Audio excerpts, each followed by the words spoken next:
Welcome back to The Explainer. Today, we're unpacking some truly powerful source material that hits on a pretty harsh reality. We're talking about why taking risks is absolutely essential if you want to stop your life from completely stagnating. We're going to walk through 7 core lessons of transformation that will fundamentally change how you view fear, failure, and opportunity. So let's just dive right in. Let me ask you something, and I want you to really think about this for a second. If you stay exactly the same for the next 5 years, doing the exact same routine every single day, where is your life going to go? I mean, most of us absolutely love the illusion of our comfort zone, right? We think we're protecting ourselves by not rocking the boat. But we need to shatter that illusion right now. If you avoid risk, you are guaranteeing zero progress. Will your income grow? No. Will your confidence increase? No. Will your dreams suddenly become reality? Absolutely not. Everything will just stay exactly the same. Which brings us to the very first lesson. Staying safe is actually the biggest risk you can take. Now, you might be wondering why that's so dangerous.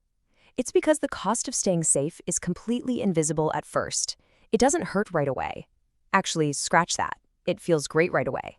It's masked as comfort, security, just relaxing. But slowly, inch by inch, over time, that comfort is destroying your future through missed opportunities and totally unrealized potential. When you map these two paths out side by side over a 5-year timeline, the difference is just staggering. Think about the person who always plays it safe. Sure, they avoid failure, they stay comfortable, but they don't grow at all. Their life just repeats on a constant loop. Conversely, the person who takes risks is constantly trying new things. And yeah, they struggle. They definitely fail sometimes, but they learn, they improve, and their life actually advances forward. True security comes from building your own capability through struggle, not from hiding from it. Moving on to lesson 2, the wall between you and success. Because look, whenever we decide we finally want to change that 5-year trajectory, we immediately hit a massive psychological barrier. To understand why that wall is there, we kind of have to look at biology. Our source material points out a fascinating truth. Your brain is hardwired for survival, not for success. It constantly craves safety, comfort, and predictability. So the second you try to start a new business or learn a new skill, or even just speak up in a meeting, your brain interprets that new action as a literal, physical threat. It manufactures fear just to protect you. So fear isn't your enemy. It's really just a biological test indicating that you're about to do something different. If you break that wall down, brick by brick, you'll see it's built entirely out of very specific anxieties. We're talking about the fear of failure, the fear of rejection, the fear of judgment, and, of course, the fear of losing money. We literally build this massive wall right in front of ourselves. But you have to remember, confidence, growth, success, the whole shebang, it's all waiting for you on the exact opposite side of those very specific fears. This brings up a major misunderstanding we almost all suffer from. Fear does not go away before action, it goes away after action. So many people just wait around hoping to magically feel confident before they start something. They tell themselves, oh, I'll do it when I feel ready. But the source material makes it incredibly clear that moment is never coming. Confidence is created by taking action, not the other way around. You literally have to take the step even when your hands are shaking. That takes us right into lesson 3, redefining failure and success. Because if we know we have to act despite the fear, we have to completely change how we view the results. Think about it like this. When you spend all your energy just avoiding failure, you stay exactly the same. Zero growth, zero learning.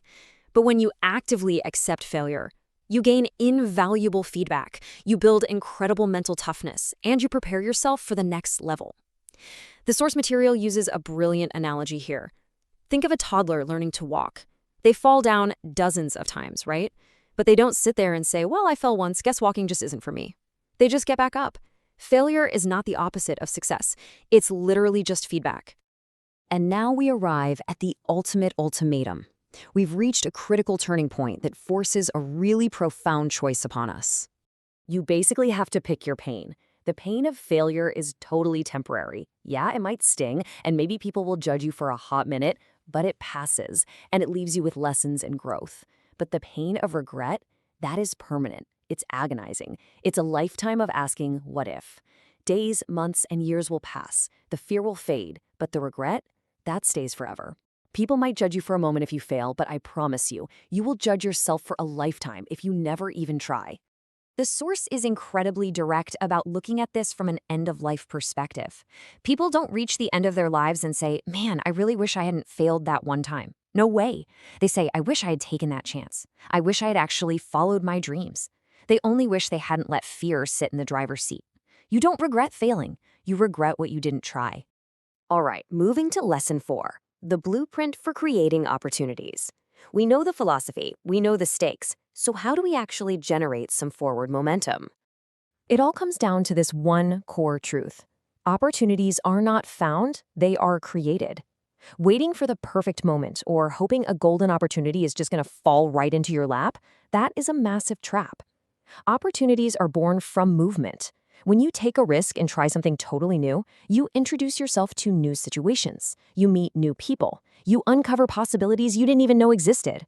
But if you stay completely still in your routine, you are entirely invisible to new opportunities. Now, here's a massive, massive distinction we need to make. We are absolutely not advocating for recklessness here. There is a huge difference between blind risk, which is careless, highly emotional, and just jumping without thinking, and calculated risk, which is courageous, strategic, and measured. Taking a risk doesn't mean jumping out of an airplane without a parachute, okay? It means making a smart, strategic leap. The mindsets behind these two types of risks are night and day. The blind risk taker says, I don't care what happens, I'm just gonna jump. But the calculated risk taker, they say, I know the potential outcomes, I am fully prepared, and I can handle the absolute worst case scenario. Truly successful people do not take random gambles. They prepare their minds. Because remember, there is no perfect time to start. There is only a prepared mind. So what does a calculated risk actually look like in practice? It's a simple 4-step tactical procedure.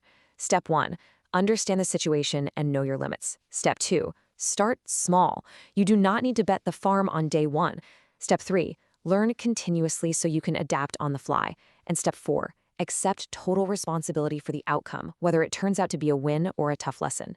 I really want to emphasize that second step, starting small. Taking small, manageable risks is exactly how you slowly build the massive confidence you need for those life-changing results. Which brings us to the ultimate formula from everything we've covered today. Courage plus clarity equals growth. If there's no risk, there's absolutely no growth, period. But if there's no thinking and no clarity behind that risk, well, then you're just looking at unnecessary loss. You have to balance the two. You need the courage to take the step forward and the clarity to know exactly where you are stepping. All of this leaves us with one final, pretty provocative question. Will you stay safe and stay stuck, just repeating the exact same year over and over again? Or will you take a calculated risk, step right through that wall of fear, and finally meet your future self? The pain of regret is waiting for you if you just stand still, but the reward of your true, real potential is waiting if you make a move. The choice is yours. Thank you so much for joining me on this explainer. Keep learning, keep pushing your limits, and I'll see you next time.